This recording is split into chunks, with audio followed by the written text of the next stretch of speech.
Fala pessoal, o Esporte Goiás começando nessa segunda-feira e olha, de muita alegria para o Motense, com certeza venceu, o Motoclube venceu o Castanhal, o tido time mais difícil da competição e com a melhor campanha. Seus números mostravam isso e dava aquele certo medo não só na torcida, mas também em qualquer outro time que fosse enfrentar, mas não foi tudo isso. O Motoclube tomou de conta da partida e olha, 2-0 foi muito pouco na partida de domingo. Além disso, apresentou um novo material e teve sim festa da torcida antes e depois do jogo. Já o Sampaio Corrêa, infelizmente, deixou de somar pontos muito importantes dentro de casa, porque tecnicamente o jogo não foi tão interessante, mas ainda teve um pênalti desperdiçado pelo Nadson. E olha, o Nadson não costuma desperdiçar esse tipo de jogada. Então, assim, o empate para o Sampaio Corrêa é uma vitória muito importante para o Motoclube e, claro, tudo o que aconteceu na rodada com os dois times agora depois do recado da AID Fitness.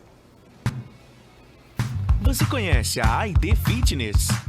Aqui temos uma estrutura completa esperando por você, com academia para musculação, um espaço perfeito para pilates, além de aulas de hitbox e fit dance para você dançar bastante e queimar as calorias. Contamos também com profissionais excelentes e altamente capacitados.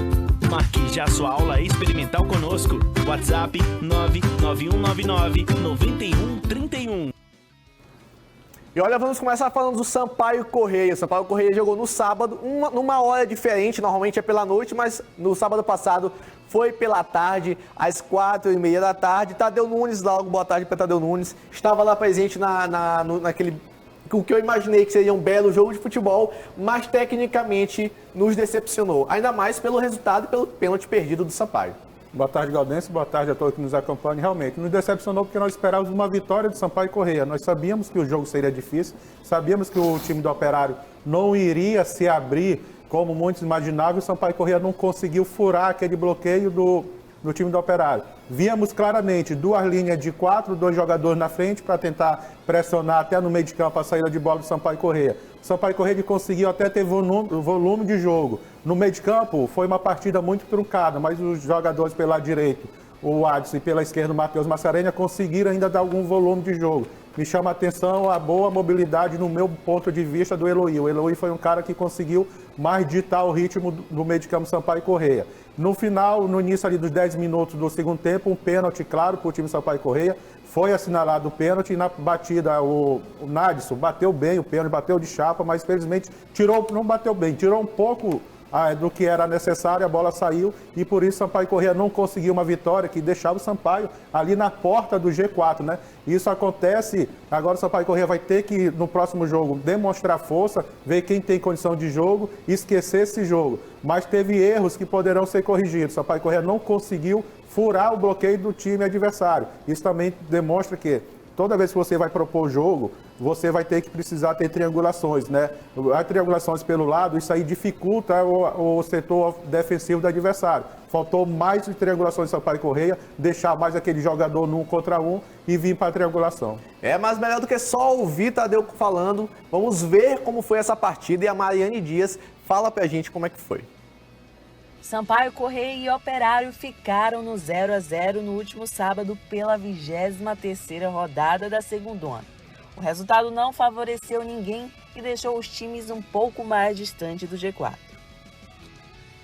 O tricolor saiu no ataque no primeiro tempo. Logo nos 5 minutos, Pimentinha fez a jogada na área, batendo para o gol. Mas Simão fez uma boa defesa. O Operário foi responder lá para os 25 minutos em um cruzamento de Paulo Sérgio. Marcelo mandou de cabeça mais para fora. Nisso o jogo foi esfriando e os donos da casa só voltaram a ameaçar aos 45 minutos com o Adson, somente acordando o goleiro Simão. Na volta, a melhor chance do jogo saiu aos 9 minutos e favorecendo o Sampaio. Diego Cardoso sofreu pênalti de Simão, mas quem cobrou foi Nadson, que acabou desperdiçando a chance e mandou para fora. A partida seguiu não muito movimentada e o Sampaio até chegou a pressionar no fim, mas errando na pontaria. Fim de jogo, Sampaio Corrêa 0, Operário 0. O Sampaio é o 7º colocado com 35 pontos. Já o Operário ocupa a 9ª colocação com 33 pontos. Na próxima sexta-feira, o tricolor vai até o Batistão enfrentar o Confiança às 20h30 pela 24ª rodada do Brasileiro. Olha, um jogo assim que ofensivamente a parte criativa dos times estavam muito abaixo tecnicamente. No primeiro tempo, o único chute do Sampaio Corrêa a gol foi de Watson.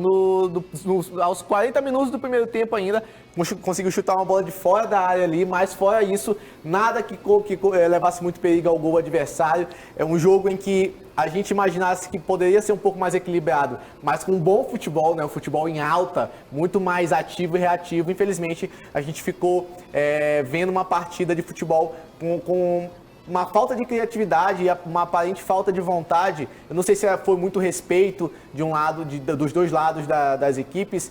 Não sei o que aconteceu, mas fato é que o Sampaio Corrêa, infelizmente, desperdiçou uma excelente oportunidade de vencer a partida, porque poderia sim ter vencido.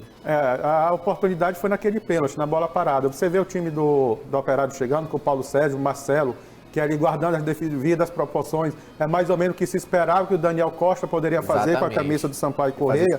E você vê o time do Operário, ele conseguiu se retrair, jogou muito defensivamente. O Sampaio conseguiu esse pênalti muito porque o atacante do Sampaio ali foi consistente, acreditou que o goleiro poderia errar, aí o goleiro comete esse pênalti. O Nagso vai, bate para fora. Era a grande oportunidade do Sampaio Corrêa. Nessa matéria aí, você vai ver nesse lance, aí o relógio está dando 26 minutos de jogo. Logo depois desse lance, o time do Operário tem um ataque que o Luiz Daniel faz uma boa defesa, aos 29. E aí, ó, depois daí, porque não tem mais a sequência... Pode voltar, por favor, um pouquinho. Depois desse lance do Operário, só dá o time do Sampaio Corrêa. Só que é só remate de fora da grande área, já é mais no desespero, não é mais aquela bola trabalhada.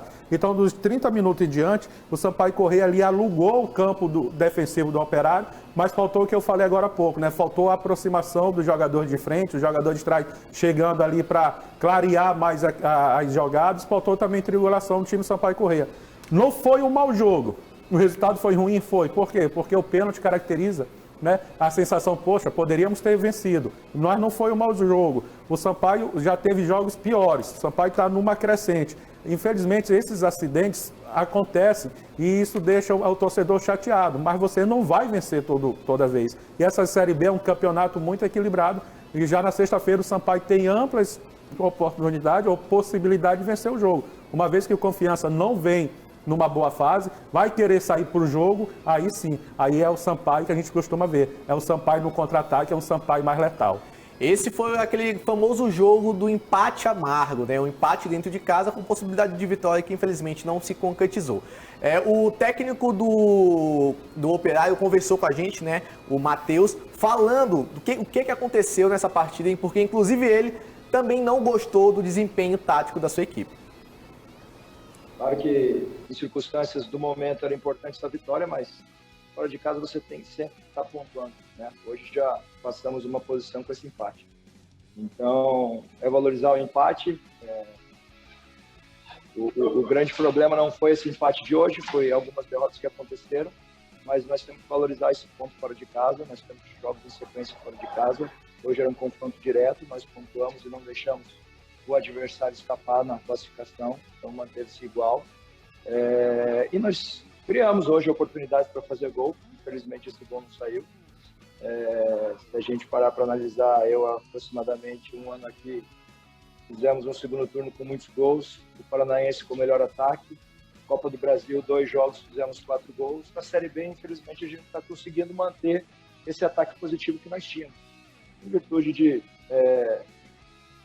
atletas que já estavam acostumados a ter sequência, a fazer gols. As mudanças às vezes não acontecem com as oportunidades que nós estamos criando, oportunidade de fazer gol, e a gente continuar trabalhando. Então é valorizar esse ponto fora de casa, nessa sequência que nós temos, e não deixar passar, de repente, porque não vencemos hoje, e achar que foi um resultado ruim, em virtude dos jogos passados.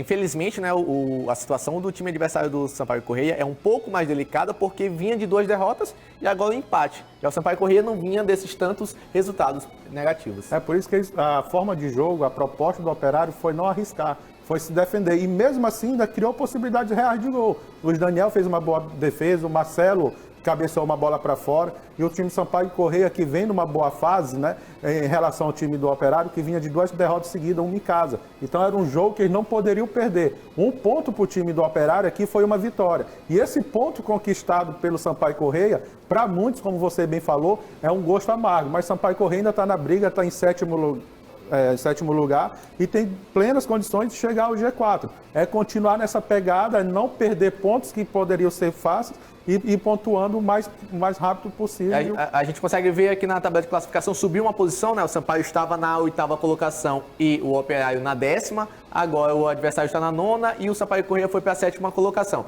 O Sampaio Corrêa, em caso de vitória, se tivesse vencido, ele ia conseguir chegar aos 37 pontos e aí ia brigar ali na 5ª e na 6ª colocação com os critérios de desempate. Aí você vê o Náutico, né? Tá logo abaixo do Sampaio Corrêa. O Náutico passou uma quantidade de jogos invicto, com 5, 6 vitórias seguidas, e você vê como é difícil jogar a Série B. O Vasco está em 10º lugar, o Botafogo, que muitos não esperavam, já está em 3º lugar, até no início algum momento ele chegou a ser o vice-líder da competição. Inclusive, bem da verdade, a gente mesmo falou que poderia brigar para não cair novamente. Para não cair, né? Aí você vê onde é. A gente está falando do Botafogo, você vê onde o Vasco está.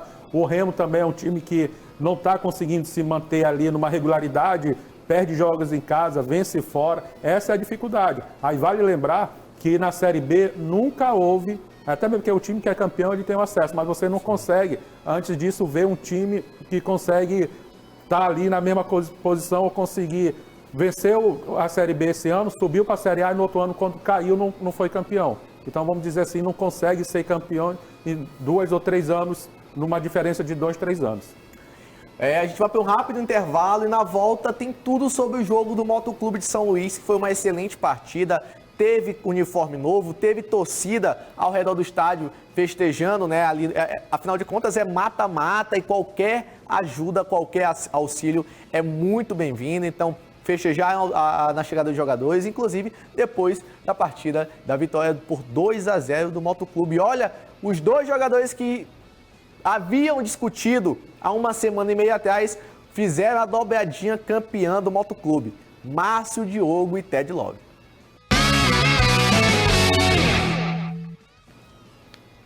De volta com o seu esporte local, agora é para falar do Motoclube de São Luís, que jogou ontem à tarde no Nilzinho Santos. E olha, fez festa e muita festa. Tadeu Nunes, que presente de aniversário para a torcida, que estava precisando de um jogo tão consistente e tão destoante. Eu acho que o Motoclube tomou de conta do início ao final da partida. Fato é que o goleiro João Paulo nem saiu sujo dentro de campo.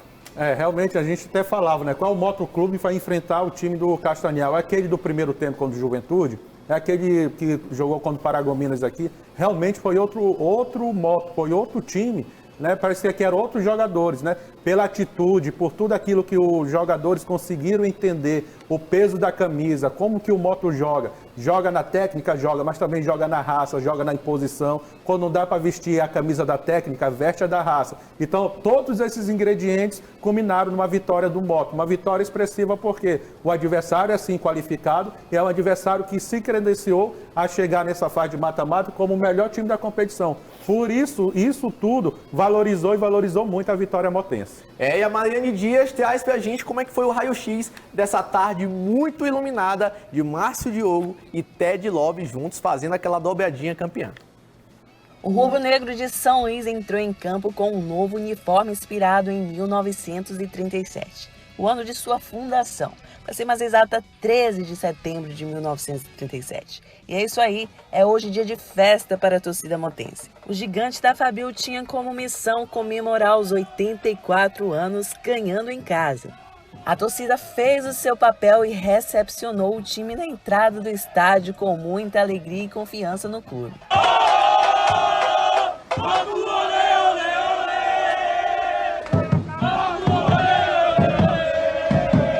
Dada a missão, o time de casa, desde a autorização do árbitro para o início do jogo, foi quem comandou o ritmo da partida.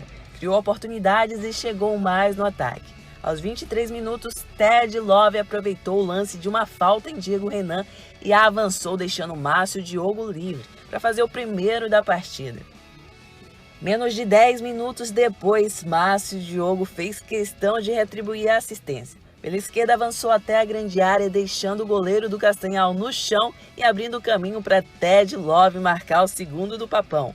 Seguindo o ritmo do jogo, lá se vai o primeiro tempo, com o rubro-negro na vantagem do placar. Na volta do intervalo, o Castanhal quis recuperar o prejuízo, correu mais para conseguir a posse de bola e criou algumas chances, mas o gigante da Fabril marcava bem o adversário. Bola vai, bola vem e a segunda etapa foi sem gols. E quem carimbou o final feliz no primeiro duelo foi o Motoclube. Fim de jogo, Motoclube 2, Castanhal 0. Parece aí que o novo manto deu sorte, hein? E claro, a torcida comemorou a vitória em grande estilo.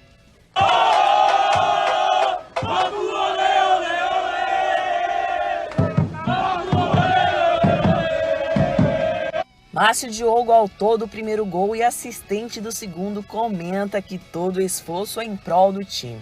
Inclusive foi interessante que o Ted tocou para mim no gol e eu toquei pro Ted. Né? Às vezes fica naquela questão do último jogo, Márcio Diogo discutiu com o Ted, cara, é só em prol da equipe. Eu sou um atleta que tem um carinho e respeito com todo mundo, funcionário, nunca tive discórdia com nenhum profissional de futebol. E não vai ser aqui no Moto, o Ted é um menino de ouro aí, é o artilheiro da nossa equipe, nos ajuda demais, então tudo que é dentro de campo é em prol do Moto. Então mostrou aí que a gente está mais do que nunca unido.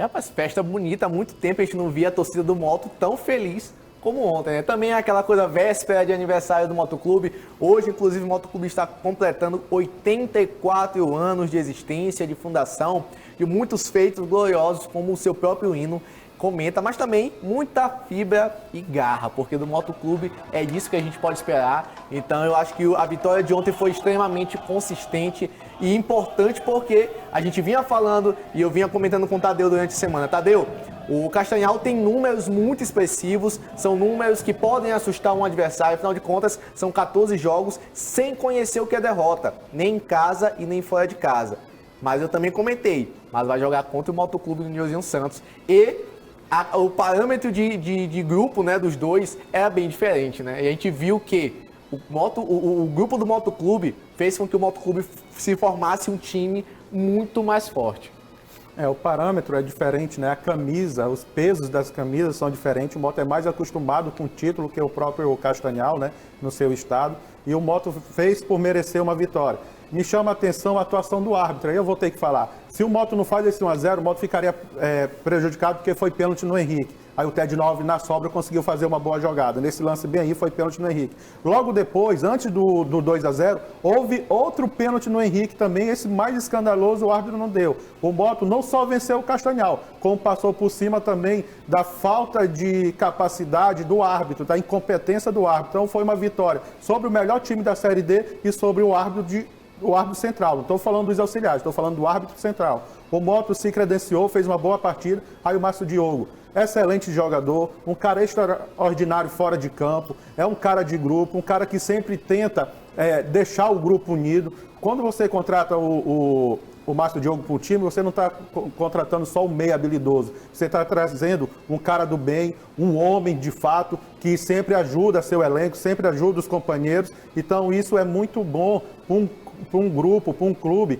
que quer uma vitória, que quer um acesso como time do Motoclube. Aqui eu quero deixar os meus parabéns ao Motoclube, um time que eu já vesti a camisa, que eu já trabalhei, né, como auxiliar técnico, trabalhei como supervisor e como gerente de futebol, e junto lá com a moçada, a gente foi campeão maranhense em 2018, então fico muito feliz por ter feito parte da história do Motoclube. Parabéns, Motão. Rapaz, do lado de lá do Castanhal, o técnico não ficou tão contente, afinal de contas ele não sabia o que era uma derrota, né, dentro ou fora de casa, e ele conversou com a gente falando sobre essa derrota. Então, a gente tem que trabalhar bastante essa semana, trabalhar quieto, e ver os pontos fortes da equipe adversária, os pontos fracos, e ganhar o jogo lá. Eu acho que a nossa equipe mostrou que tem condições, o segundo tempo que nós fizemos aí, eu acho que Vamos para lá para a gente ver se a gente consegue reverter esse 2-0 lá. E o nosso time entrou um pouco devagar e tomamos 2 gols e aí depois ficou difícil. Mas sabemos da nossa força dentro de casa, sabemos o que a gente pode fazer e com certeza vamos ganhar. Ele sabe a força deles, mas ainda não tinha jogado com um time tão difícil e experiente quanto o próprio Motoclube. O Cacaio, como jogador, o Cacaio tem uma história muito rica no Paysandu, né? Era o camisa 7, ele jogava ali, hora ponta direita, hora meio de campo, meia. Então é um jogador muito identificado com o futebol paraense. Ele é ídolo lá no futebol paraense, ele é ídolo lá no Paysandu e por isso ali trabalha muito ali na redondeza do Pará. Mesmo assim, vai jogar em Castanhal, uma cidade...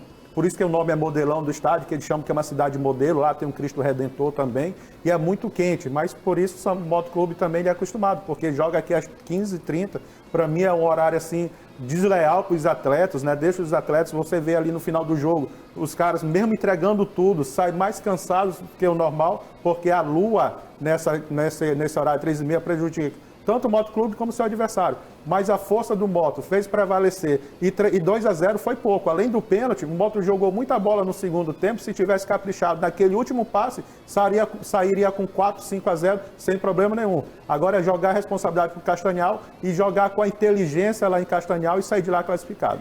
Como a gente sempre fez aqui durante o início da competição, a gente acompanhou toda a fase de grupos do grupo A2, né, que é do Motoclube, Cavalo de Aço Juventude, e também vamos seguir acompanhando, vendo até onde os outros adversários do Motoclube do seu próprio grupo vão. A gente tem aqui as imagens da rodada de domingo, do que aconteceu, né? O Motoclube venceu por 2-0 do Castanhal, mas também teve o Paragominas que venceu em casa por 1-0 e 4 de julho que perdeu para o São Raimundo.